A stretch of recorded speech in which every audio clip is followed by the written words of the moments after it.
لب پہ آتی ہے دعا بن کے تمنا میری۔ بسم اللہ الرحمن الرحیم، نحمدہ ونصلی علی رسولہ الکریم، اما بعد۔ معزز حاضرین گرامی، السلام علیکم ورحمۃ اللہ وبرکاتہ۔ تقریباً 1.5 مہینے کے وقفے کے بعد ایک مرتبہ پھر آپ کے سامنے حاضری ہو رہی ہے، اور آج کی گفتگو کا موضوع ہے دعا کرنے کا طریقہ اور اس کے آداب۔ عام طور سے لوگوں کو یہ شکایت رہتی ہے کہ ہماری دعائیں قبول نہیں ہوتی، لیکن کوئی اس پہ توجہ نہیں دیتا اور اس پہ کوئی بھی غور نہیں کرتا کہ آخر دعائیں قبول کیوں نہیں ہوتی ہیں۔ دعا کرنے کے جو آداب ہیں، کیا ان آداب کی رعایت ہم کر پا رہے ہیں؟ اسی طرح دعا کرنے کے جو طریقے ہیں، کیا ہم ان طریقوں کو فالو کر پا رہے ہیں؟ جو شرائط ہیں، کیا ہم ان شرائط کو پورا کر پا رہے ہیں؟ اس پہ کوئی بھی توجہ نہیں دیتا۔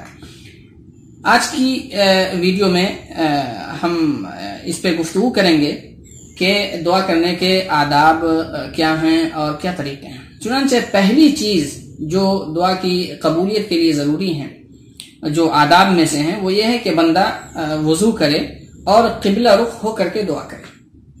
دوسری چیز یہ ہے کہ جس وقت وہ ہاتھ اٹھا رہا ہے بندہ، اس وقت سب سے پہلے اللہ تبارک و تعالیٰ کی تحمید اور اس کے ثنا بیان کرے، اللہ تبارک و تعالیٰ کی تعریف کرے۔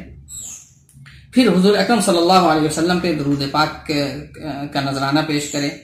پھر اس کے بعد اپنی حاجت اللہ کے سامنے رکھے اور جو چاہے وہ دعا مانگے۔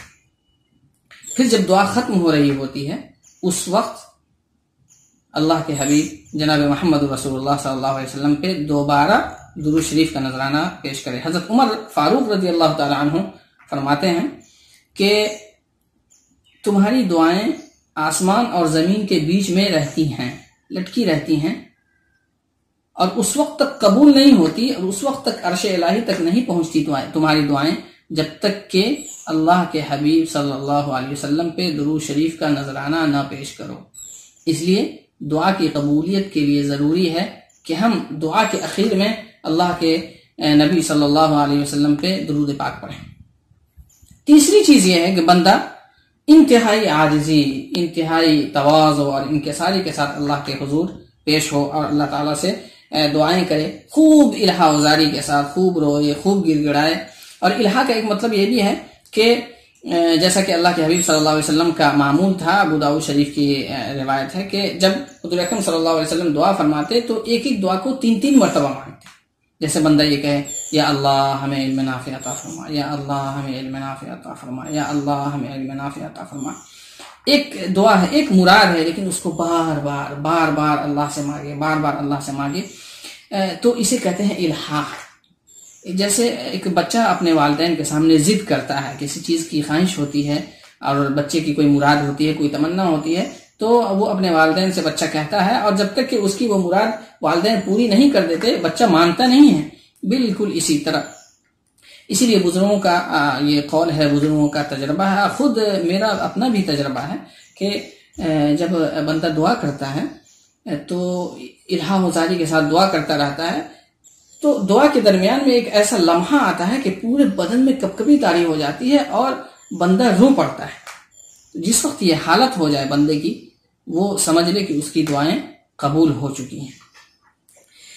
اسی طرح چوتھی چیز ہیں جو آداب کے قبیل سے ہیں، اور وہ یہ ہیں کہ بندہ جب دعا کرے تو اسماء حسنی جو اللہ تعالیٰ کے 99 نام ہیں، اور ان میں سے بعض ناموں کا واسطہ دے کر کے دعا کرے۔ چنانچہ قرآن مجید میں ہے، وَلِلَّهِ الْأَسْمَاءُ الْحُسْنَى فَادْعُوهُ بِهَا، کہ اللہ تبارک و تعالیٰ کے اچھے نام ہیں، ان ناموں کا واسطہ دے کر کے دعا کرو۔ یہ اسماء حسنی قرآن، ہمارے یہاں جو قرآن مجید ہے، قرآن مجید کے آخری صفحے پہ آپ دیکھیں گے اسماء حسنی لکھے ہوئے ہوتے ہیں، یعنی اللہ تبارک و تعالیٰ کے 99 نام، هو اللہ الذی لا الہ الا هو الملک القدوس السلام المؤمن المہیمن العزیز الجبار المتکبر الخالق الباری الى آخرہ، 99 نام۔ ان ناموں کی بڑی فضیلت آئی ہے حدیث شریف میں۔ چنانچہ بخاری شریف کی روایت ہے، حضرت ابو ہریرہ رضی اللہ تعالیٰ عنہ راوی ہیں، کہتے ہیں کہ اللہ کے حبیب صلی اللہ علیہ وسلم نے فرمایا، ان للہ 99 اسما 100 الا واحدا من احصاها دخل الجنہ، کہ اللہ تعالیٰ کی 99 نام ہیں، جو کوئی بھی ان ناموں کو یاد کر لے اور اس پہ عقیدہ رکھے، وہ جنت میں داخل ہوگا۔ اور وہ جو آیت ابھی ہم نے پڑھی، اس آیت کی روح سے اور اس حدیث کی روح سے یہ مفہوم نکلتا ہے کہ جو بندہ ان 99 ناموں کو یاد کر لے اور ان ناموں کے طفیل میں اور ان کا واسطہ دے کر کے جو دعا کرے وہ دعائیں قبول ہوتی ہیں۔ اسی طرح دعاؤں کی قبولیت کے کچھ اوقات بھی بیان کیے گئے ہیں، جیسے رات کا جو آخری پہر ہے، فجر سے پہلے کا حصہ جسے ہم تہجد کا وقت کہتے ہیں یا سحری کا وقت کہتے ہیں، تو اس وقت بھی دعائیں قبول ہوتی ہیں۔ اسی طرح جمعہ کے دن کا جو آخری وقت ہوتا ہے، جس وقت سورج غروب ہو رہا ہوتا ہے، اس سے 5-10 منٹ پہلے اگر بندہ وضو کر کے اور اللہ کے دربار میں ہاتھ پھیلا لے تو وہ بھی قبولیت کا وقت ہے۔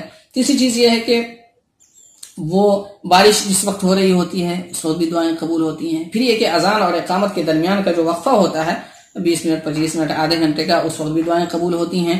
اور آخری چیز یہ ہے کہ سفر میں دعائیں قبول ہوتی ہیں۔ بندہ اگر سفر میں ہو تو اپنے وقت کو ضائع نہ کرے، بلکہ اللہ کے سامنے عاجزی کے ساتھ دعائیں کریں تو وہ دعائیں ضرور قبول ہوتی ہیں۔ خلاصہ یہ ہے کہ دعا کرنے کے جو طریقے ہیں اور جو آداب ہیں، ان طریقوں کو فالو کیا جائے اور ان آداب کی رعایت کی جائے تو انشاءاللہ تعالی دعائیں ضرور قبول ہوں گی۔ والسلام علیکم ورحمۃ اللہ۔